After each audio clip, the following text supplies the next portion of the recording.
Hi everyone, my name is Jaitni and I am a mindset and nutrition coach. I help clients cope with stress, depression, or anxiety through healthy habit formation, positive lifestyle changes, and incorporating proper nutrition. Every week I drop a wellness related video, so if that interests you, then please make sure to subscribe to my YouTube channel. I also send out bi-weekly blogs on self-love and self-care reminders, so if you're more of a reader, make sure to subscribe to that. The link for that is in the description. And lastly, you can follow me on Instagram at Imperfect Bodies by Cmodi. So this week's topic is how to be mindful. It's really about mindful living. And what I'm going to share is really a reflection of the workshop that I conducted that was in person. So it was a local workshop that I did, but I wanted to make sure I also put it out on YouTube. So, if you don't live within this vicinity and you're halfway across the world or wherever you are and you couldn't make it to the workshop, you can at least take advantage of the information that I shared and the exercises that we did together. Like I said, this week's video is on mindful living. What exactly is mindfulness? The definition of mindfulness is really being aware, being present, and being in the moment. An extension of that definition also is not being as judgmental and being more accepting, not just of others, but also of yourself. And to me, really, if you were to describe mindfulness, or if you were to ask me to describe mindfulness in one sentence, it's self-care and self-love that you eventually extend to the people around you. So that is true mindfulness. Based on that definition, I conducted a workshop where I shared some questions and we went through certain exercises that the participants completed. What I've done is included the PDF copies and the link to those in the description, so you can access those either right now, you can pull them out and we can do them together, or you can refer to them at a later time. But I will pretty much be focusing on that PDF document. All right, so one of the first exercises that we completed was the circle of life, or the wellness wheel. It has a few different names. I've included that as a link or as an attachment, and you can pull that up if you'd like.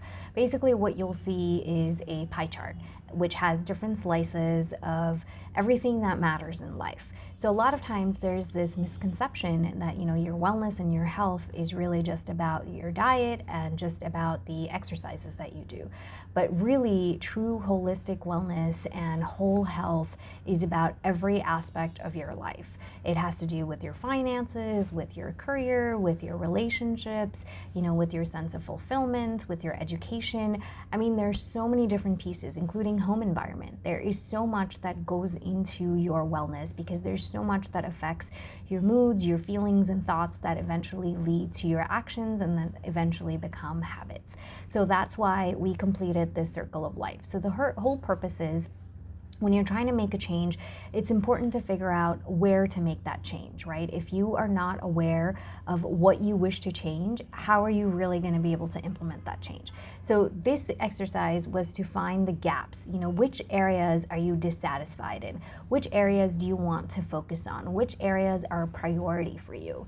So as you go through this circle of life, the different slices that there are of the pie chart, they've been labeled under different headings. There's home environment, there's cooking, there is relationships. So go through that and rate it on a scale of 1 to 5. 1 being that that's an area where you're extremely dissatisfied, and 5 being that it's an area where you're extremely satisfied and wouldn't want to change a thing.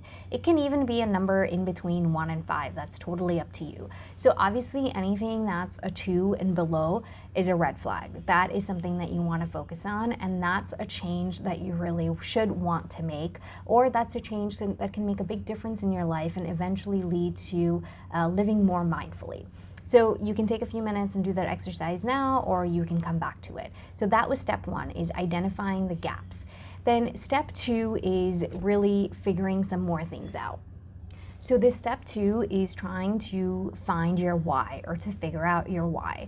The example I gave at the workshop was, any kind of sports personality. So in India, the god of sports is Sachin Tendulkar. Personally, I'm a huge fan of Serena Williams. So whoever your sports hero is, or whoever you think is a big sports hero, think about them and think about how many ups and downs they've been in their life, and they've still been able to stick to their goal. They've worked nonstop, and they've somewhere found the motivation that they need. Why? Because they have a very clear purpose.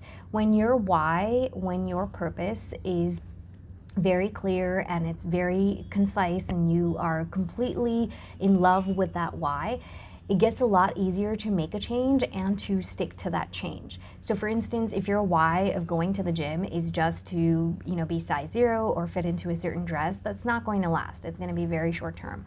But if your why is much bigger and it's really about setting a better example for your kids or your family, or it's about being able to get rid of certain ailments and feeling strong and healthy and able to live the life that you always wanted to live, that why is going to push you and motivate you even on the days when you don't want to go to the gym. So this is really for being mindful. Figure out your why, and the exercise that I ask the participants to complete, which is also on the worksheet that you have, is really write down in detail, visualize what your life will look like if you lead a more mindful life. So if you incorporate more mindfulness into your day-to-day routine, what would one of those days look like, or what would your life look like? And you can talk about your emotions, you can talk about your actions, you can talk about, just kind of what the entire day would be like, how you would interact with others. That's completely up to you, because this is your vision. You're visualizing it. So take the time and, put down the specifics. The more detailed you are, the more true you are to this vision, the more clear of a picture you have. The more vague you're going to be, the bigger waste of a time this exercise is, to put it very simply.